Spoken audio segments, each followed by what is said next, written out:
Hello. So the guys over at Blackbird Simulations have very kindly sent me a copy of the F4U Corsair in Microsoft Flight Simulator. So I don't typically cover warbirds, but seeing as they were so nice and sent me a copy of it, I now feel like it would be a bit bad form if I didn't have a look at it and take it for a fly. So we've got it on the ground here at Boonville in the US. And we're going to take it for a fly and see how it goes. So I've never flown anything like this before. So it's a very distinctive design, isn't it? So it's got these anhedral gull wings, which are kind of famous, I guess. If you didn't know the story behind why it ended up with gull wings, I don't know where I read this, but I read it at some point years ago. If you think about it, it's got this enormous engine. I think it's a double wasp engine, I think it's called, in the Corsair, which has got this enormous propeller on it. So this was obviously done to meet a requirement in terms of climb and speed and so on and so forth. And in order to give this enormous propeller ground clearance, rather than have enormously long undercarriage, which would have been difficult to stow, especially with the wings being folding, they decided to actually dip the wings down, which obviously then lifts the body further away from the ground and gives you more propeller clearance. So yeah, it's a bit of a unique design, but right, let's go and jump inside without further ado. So you can see the airplane absolutely looks amazing. Looks photographic wherever you look. Very, very cool. So I'm just going to turn head tracking off for a moment while we go around the inside doing things. So first things first, we need to make sure the mixture's on rich. It is. We need to crack the throttle open to somewhere within the red marker there, but I'm not sure it has to be that accurately done. We do need to sit here and turn the propeller, so we just click on the propeller apparently. It needs to go around several times, so we'll just do that. Wait for that to happen. I'm not sure exactly how many times you need to do this to get away with it, but if you don't, what you're actually doing is pulling the oil around the engine. So if it's been sat for too long in one place, then it won't start basically. You can actually damage the engine. So we just get all that done. It's worth pointing out you can remove all the gun firing mechanism, because obviously it wouldn't have been there in a civilian version of the aeroplane. Okay, so what do we do first? Let's go and turn the battery on, and let's go also and select the reserve fuel to begin with. Then we need to put the magnetos on both over there, and then we can go and open the cowl flaps, and then actually I think you don't do that until you've got the engine up and running, because obviously there is a powered mechanism. So we can put the instruments on so we can actually see what's going on with the fuel and oil temperatures and things like that. We've done that. I'm just thinking through. This is off the top of my head. I've had a quick read of the book. I think I understand how to do things. So then fuel pump goes on. Primer goes on for 4 or 5 seconds. So we just wait for a few seconds for that to happen. Open the start button here. And turn the primer off. Hit start. And we seem to have an engine, which is good. We'll let it tick over. We'll just hold it above 1,000 revs. So the fuel pump can come off, but I think we have to wait for the temperatures to come up, but they already look pretty good actually. I was expecting that to take longer than that, to be honest. So fuel pump can come off, but we'll sit here with the engine running it tick over. Then we release the pin on the wing folding mechanism. Then we can wait for the wings to fold down. There is an inhibitor on the throttle. When the wings are folded, you can't get more than 2,000 RPM, I don't think. So we're just about 1,000 there, which is good. Okay, let's have a look at some of the lights. So I'm going to be making this up as I go, to be honest. So wing, tail, formation, section. I don't know what all of the lights are. We'll put them on steady.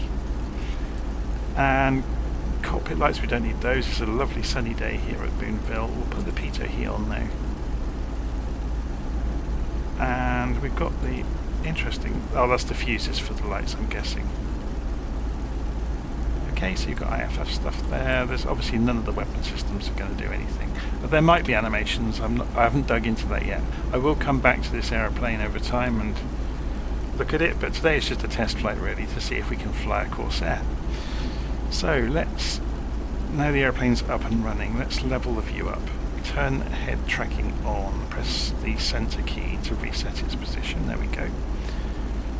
And I think I have to use the keys. When I was looking at this to configure it, I couldn't get the flaps to work with an axis, so I'm having to use F5 and F7. So F7 extends, F5 retracts. Okay, that's good to know. So we'll set them for takeoff to the first position. We'll come off the parking brake and we'll start to turn the tail wheel. We'll switch over to the main fuel tank as well.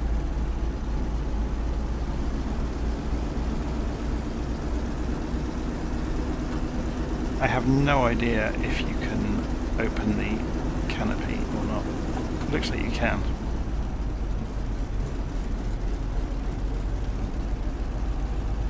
It's going to be worth going outside of this, isn't it, to hear it from outside. It sounds amazing.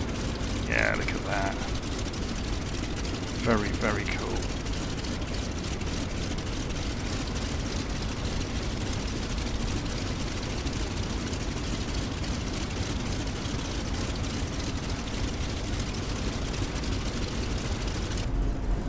Right. Going to ease the throttle forward. Try and get the tail off the ground.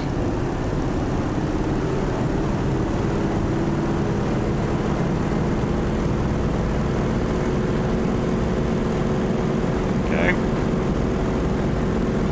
Not doing a great job of keeping it on the centre line, but for a first go, that's not too bad, is it? A bit more power. Undercarriage up.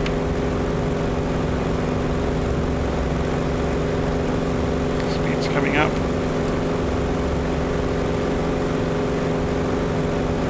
So flaps up.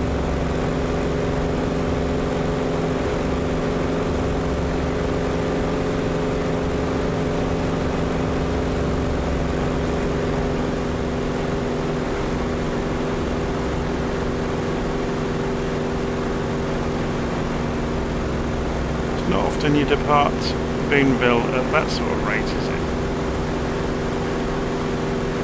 Boonville down there in the valley.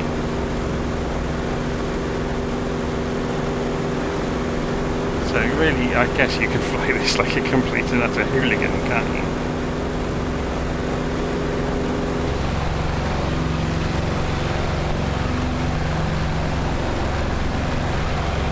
Does look amazing, doesn't it?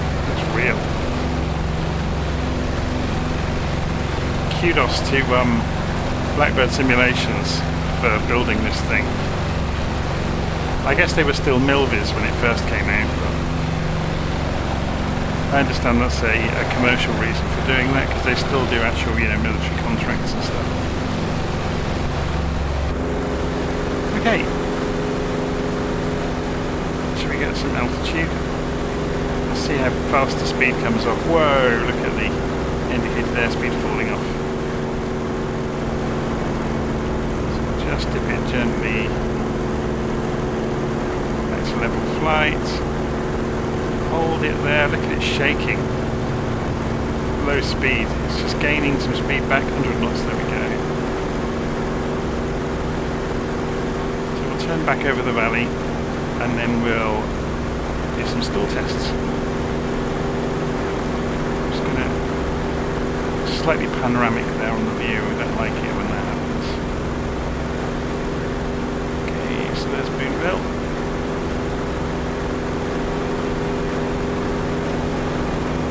Let's push the manifold pressure up towards the limit of its range. So we can go way beyond. Yeah, there's the green area there. We can push it way beyond that if we want to. Not that it's going to do it any good at all.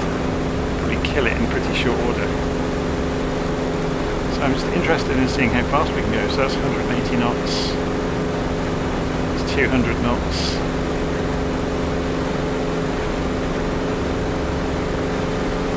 And we're in a slight dive, but we'll just level out.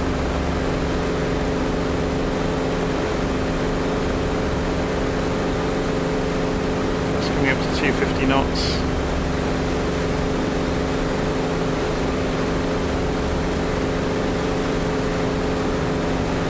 Rapid, isn't it? Okay.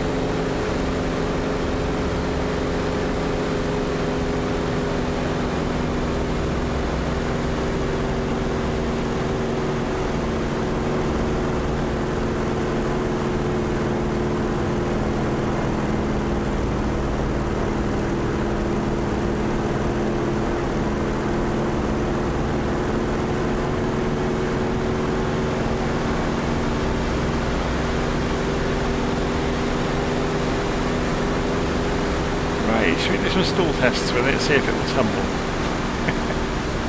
This has to be done, doesn't it? This sort of aeroplane.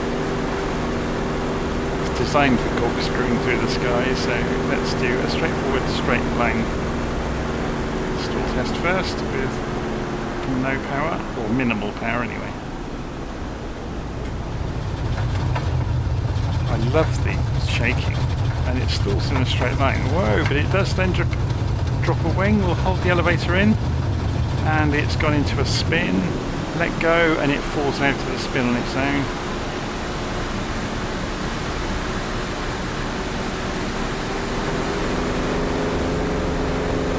So it came up through 200 knots pretty quickly there in that dive, didn't it? Of course this does have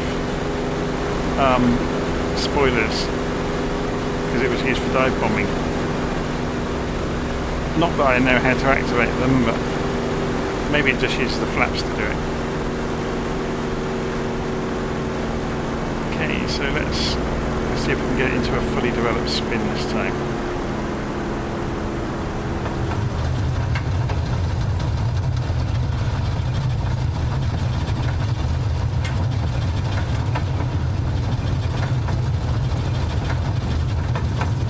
Let go.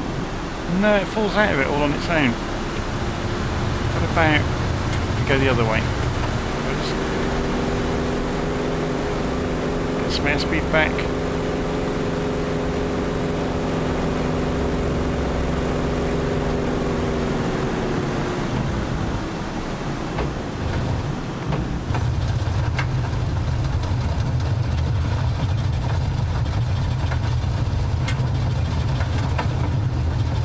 Doesn't want to spin the other way at all. Oh, there it goes.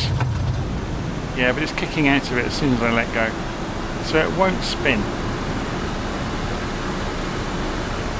Whether that's accurate, I have no idea. It's just interesting to see how it behaves. Right out on the limits of the flight model.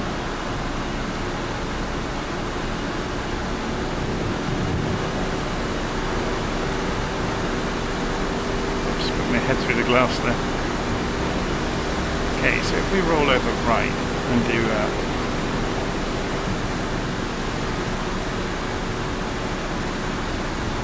wing over and just roll it in.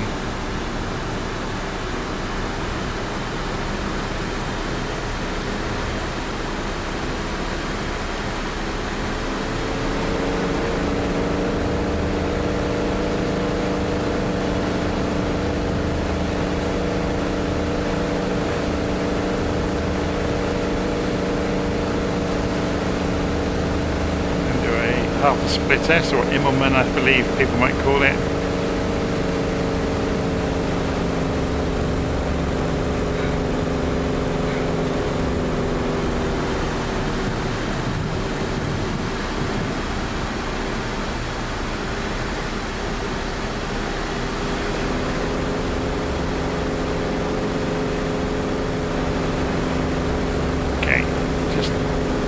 Messing around to see how it behaves. It's really, really good for throwing around at low level.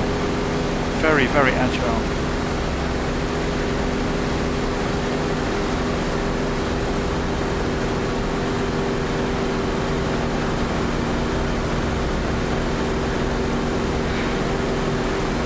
Let's do a low pass, and then we'll circle round and come in for our landing, I guess.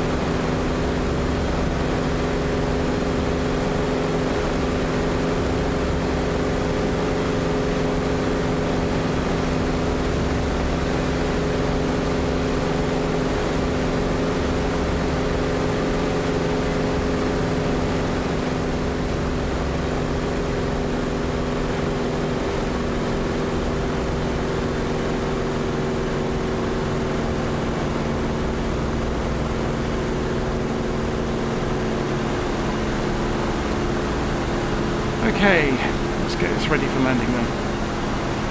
So, what are we doing for speed?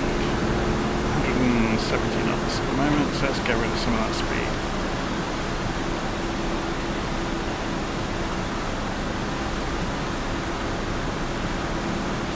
Doesn't lose speed very quickly, does it? But in a slight climb, you then start to lose it. Okay, so get in.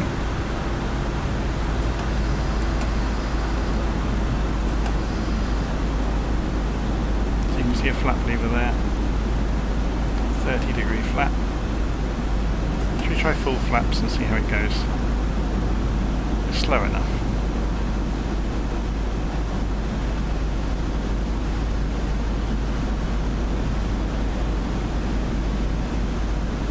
Very good elevator authority even at slow speed. Again, whether that's accurate is another question.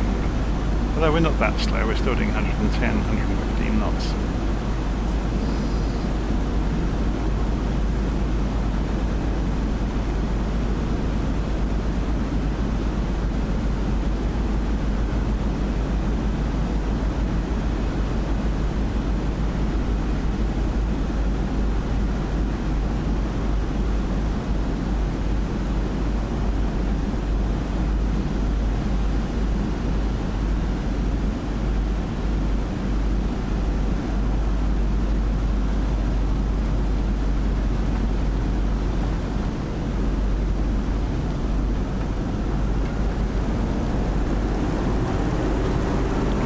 Bit slow.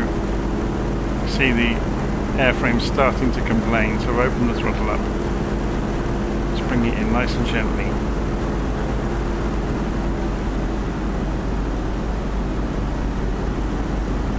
Having never landed it before, this is going to be a bit trial and error, I'm afraid.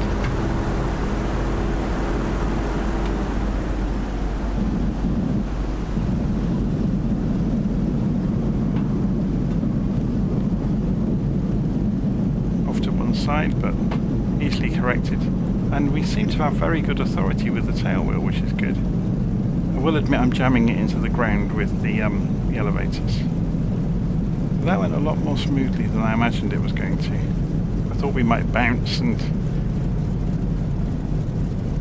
then kind of, you know, do a bit of a flying circus act down the runway, but that was surprisingly easy.